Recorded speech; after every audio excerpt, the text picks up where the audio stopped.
સૌને નમસ્તે. ધોરણ 7 વિષય ગણિત, પ્રકરણ 2 અપૂર્ણાંક અને દશાંશ સંખ્યાઓ.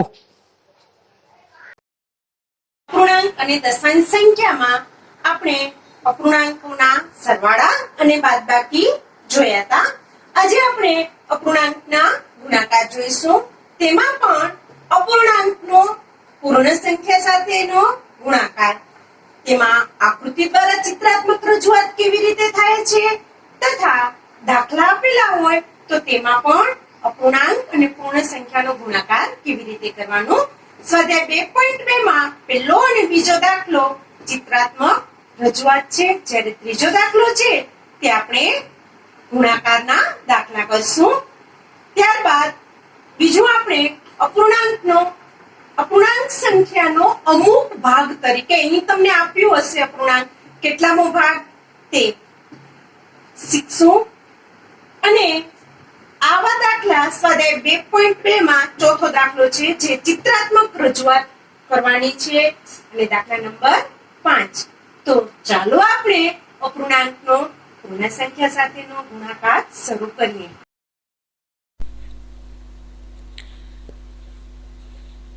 આપણે અપૂર્ણાંકનો પૂર્ણ સંખ્યા સાથેનો ગુણાકારનો અભ્યાસ કરીએ. અહીં તમને બે વર્તુળની આકૃતિ આપેલી છે. તમને ખ્યાલ જ છે કે આ વર્તુળ છે તેનો પણ 1/4 ભાગ છાયાંકિત છે અને આ વર્તુળનો પણ 1/4 ભાગ છાયાંકિત છે. આ બંને વર્તુળના ભેગા મળે તો કેટલા ભાગને રજૂ કરશે તે આપણે જોઈએ. 1/4 આ વર્તુળનો ભાગ અને 1/4 આ વર્તુળનો, એટલે આપણે 1/4 વત્તા 1/4 કરી શકીએ. અથવા તો 1/4 કેટલી વખત છે તો 2 વખત, તો તેને આપણે 2 ગુણ્યા 1/4 વડે પણ દર્શાવી શકીએ છીએ. આ બે ભાગોનું મિશ્રણ કરી ને જે આપણે આકૃતિ દોરીએ તો આપણને આવી આકૃતિ મળે, જે તમે આકૃતિ 2.2 માં જોઈ શકો છો. તો આ આકૃતિ વર્તુળના કેટલા ભાગ છાયાંકિત બતાવે છે? તો તે વર્તુળના 2/4 ભાગને છાયાંકિત દર્શાવે છે. ટોટલ 4 ભાગ છે, તેમાંથી 2 છાયાંકિત. અહીં પણ આપણે આવી રીતે પણ જોઈ શકીએ કે 2 ગુણ્યા 1 એટલે અંશમાં 2/4. આમ આપણે બે આકૃતિઓ આપેલી હોય તો આકૃતિ ઉપરથી પણ તેનું મિશ્રણ કરી અને કેટલા ભાગ છાયાંકિત થાય તે જોઈ શકીએ છીએ. આ બંને આકૃતિઓ એક સાથે લેવામાં આવે તો આકૃતિ 2.2 ના છાયાંકિત ભાગ જેટલો સરખો જ થાય, જે આપણે આકૃતિ 2.3 મળી. એટલે 1/4 વત્તા 1/4 બરાબર 2/4, અથવા તો 1/4 બે વાર છે તો 2 ગુણ્યા 1/4 બરાબર 2/4. હવે આપણે બીજું ચિત્ર જોઈએ. એ ચિત્રની આકૃતિ ઉપરથી જ તમને ખ્યાલ આવી જશે. આને આપણે શેના વડે દર્શાવી શકીએ? તો ટોટલ કેટલા ભાગ છે? 1, 2, 3 અને 4. અને કેટલો ભાગ છે છાયાંકિત? 1.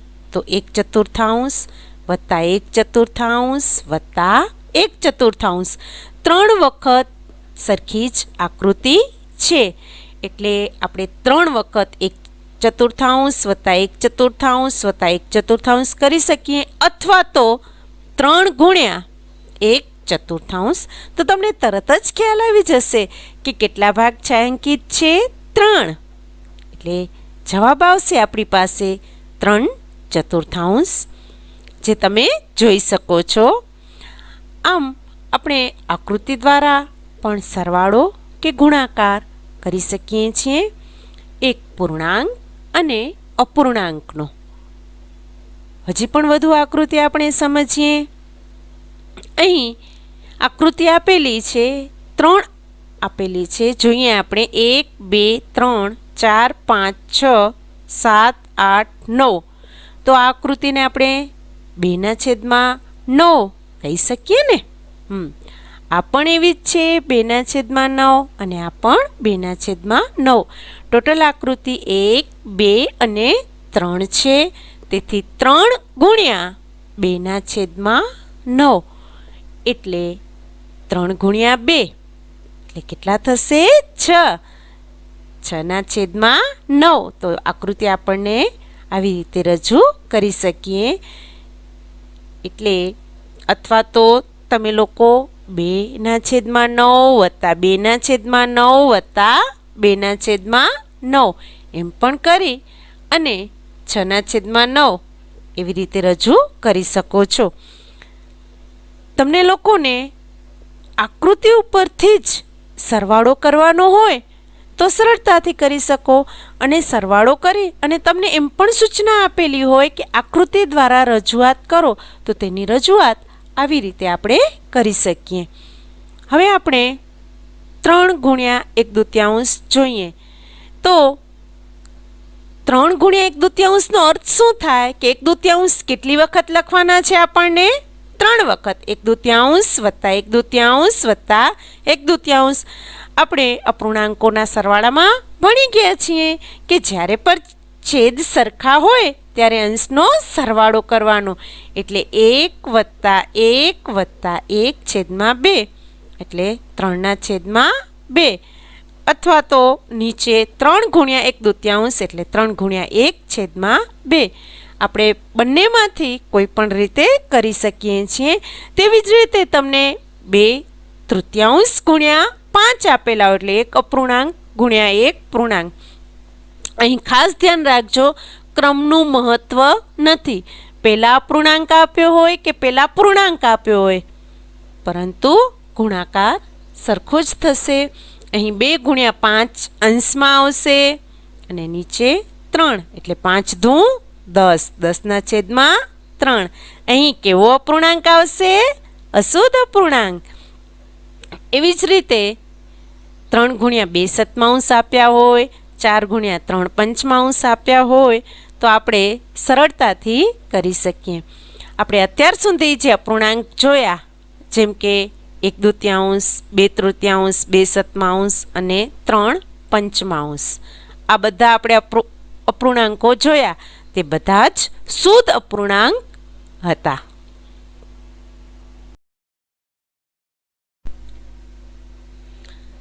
તમારા પાઠ્યપુસ્તકમાં પેજ નંબર 36 સ્વાધ્યાય 2.2 એમાં આપણે પહેલો અને બીજો દાખલો જોઈએ જે આકૃતિવાળા છે. દાખલા નંબર 1. તેમાં તમને A, B, C, D એમ 4 આકૃતિઓ આપેલી છે અને તેને અનુરૂપ જવાબ પણ 4 આપેલા છે. આપણે જોડકા જોડીએ તેવી રીતે શોધવાનું છે કે કઈ આકૃતિને અનુરૂપ કયો જવાબ છે. સૌથી પહેલું છે 2 ગુણ્યા 1/5. તો 2 વખત 1/5 શું આવશે? D. એટલે પહેલાનો જવાબ આવશે D. બીજું છે 2 ગુણ્યા 1/2. તો 1/2 2 વખત તેનો જવાબ આવશે B. 3 ગુણ્યા 2/3 તો તેનો જવાબ આવશે A. 3 વખત 2/3 કરવાના છે. ચોથો તો તમે સરળતાથી શોધી જ શકશો, જે બાકી રહી ગયો છે તે C. એટલે 3 ગુણ્યા 1/4, 3 વખત 1/4. આમ પહેલાનો જવાબ D આવશે, બીજાનો B આવશે, ત્રીજાનો A અને ચોથાનો C. હવે દાખલા નંબર 2 એક જેવો જ છે પરંતુ તેમાં જવાબ પણ આપેલા છે. જવાબ આપેલા છે એનો મતલબ કે 3 ગુણ્યા 1/5 તો તેનો જવાબ 3/5 મિશ્રણ કરીને આકૃતિ આપેલી છે તે આપણે જોઈએ. અહીં પણ A, B અને C માં આકૃતિઓ આપેલી છે અને ઉપર તેને અનુરૂપ જવાબ આપેલા છે. ચાલો આપણે જોઈએ. 3 ગુણ્યા 1/5 એટલે ટોટલ ભાગ 5 અને 3 છાयांકિત. 3 વખત 1 પંચમાંશ એટલે પહેલાનો જવાબ આવશે સી. 2 ગુણ્યા 1/3 2 વખત 1/3 તેનો જવાબ આવશે એ. અને ત્રીજું છે 3 ગુણ્યા 3/4. અહીં ખાસ ધ્યાન રાખજો 3 તેરી 9 9ના છેદમાં 4 એટલે આ અશુદ્ધ અપૂર્ણાંક થશે, તેને મિશ્ર અપૂર્ણાંકમાં ફેરવવા પડશે એટલે 2.1/4 તેનો જવાબ આવશે બી. આમ પહેલાનો જવાબ આવશે સી, બીજાનો જવાબ આવશે એ અને ત્રીજાનો જવાબ આવશે બી.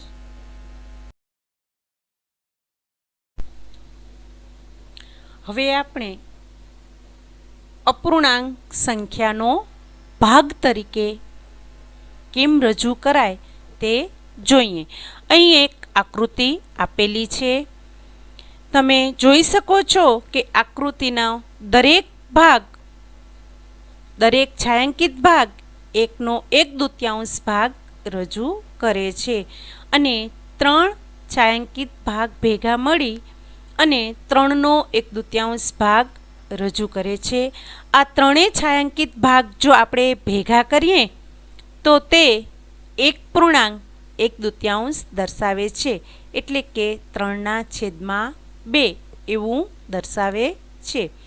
તેથી આપણે કહી શકીએ કે 3/1/2 એટલે 3/2.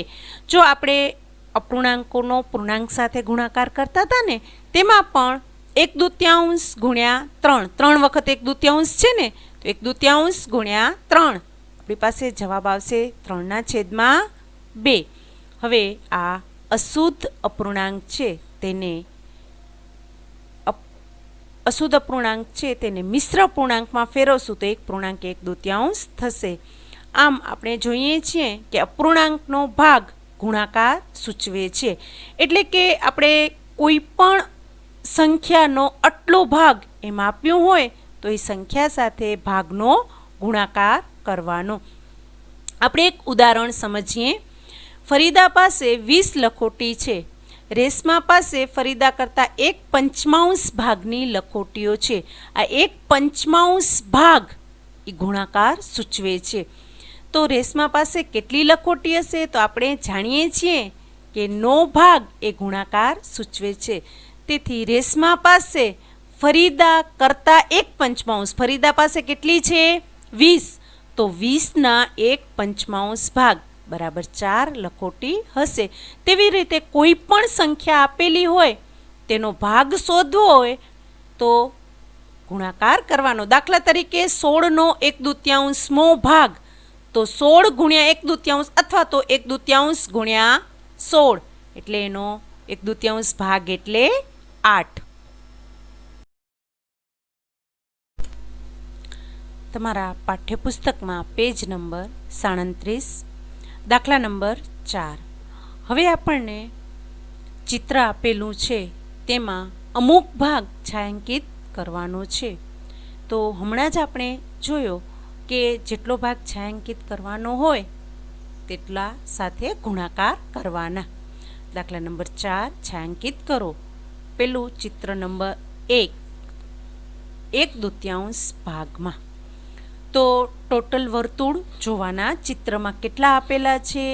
તો અહીં તમને 12 વર્તુળ આપેલા છે. 12 વર્તુળનો કેટલામો ભાગ છે? 1/2. તો 12 ગુણ્યા 1/2 એટલે આપણી પાસે જવાબ આવશે 6. તો અહીં આપણે 6 વર્તુળને છાંયાંકિત કરવાના રહેશે. ચિત્ર બી. ચિત્ર બીમાં 2/3 ભાગના ત્રિકોણમાં. તો ટોટલ ત્રિકોણ આપણી પાસે 9 છે, તેના 2/3 ભાગ એટલે 9 ગુણ્યા 2/3. તેથી 3 દુ 6. તો 6 ત્રિકોણ આપણે છાંયાંકિત કરવાના રહેશે. સી આકૃતિમાં 3/5 ભાગના ચોરસમાં ટોટલ ચોરસ આપણે જોઈએ તો 15 ચોરસ છે. 15 ચોરસના 3/5 એટલે 15 ગુણ્યા 3/5. અંશ છેદ ઉઠશે, 5 તેરી 15 એટલે 3 ગુણ્યા 3 એટલે 9 ચોરસમાં તમને છાંયાંકિત કરવાનું રહેશે. અહીં ત્રણેય આકૃતિમાં આપણે જોયું. પહેલી આકૃતિમાં 6, બીજી આકૃતિમાં પણ 6 અને ત્રીજી આકૃતિમાં 9 ભાગ છાંયાંકિત કરવાના અને એમાંથી કોઈ પણ કરી શકો છો.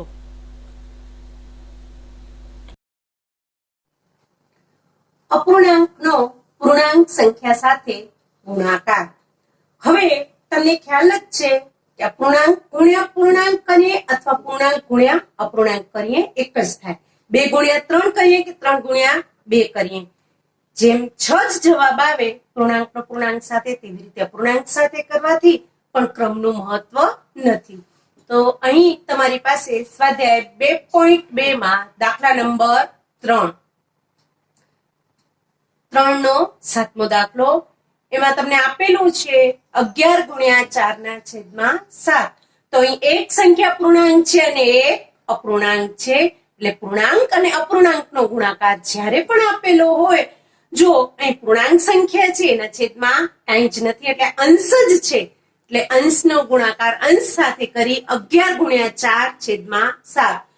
જો અવયવ પાડીને ઉડતા હોય તો ઉડાડવાના, ન ઉડે તો અંશનો ગુણાકાર કરી નાખવાનો, એટલે 11 ચોક 44 ના છેદમાં 7. હવે આ કેવી સંખ્યા આવી?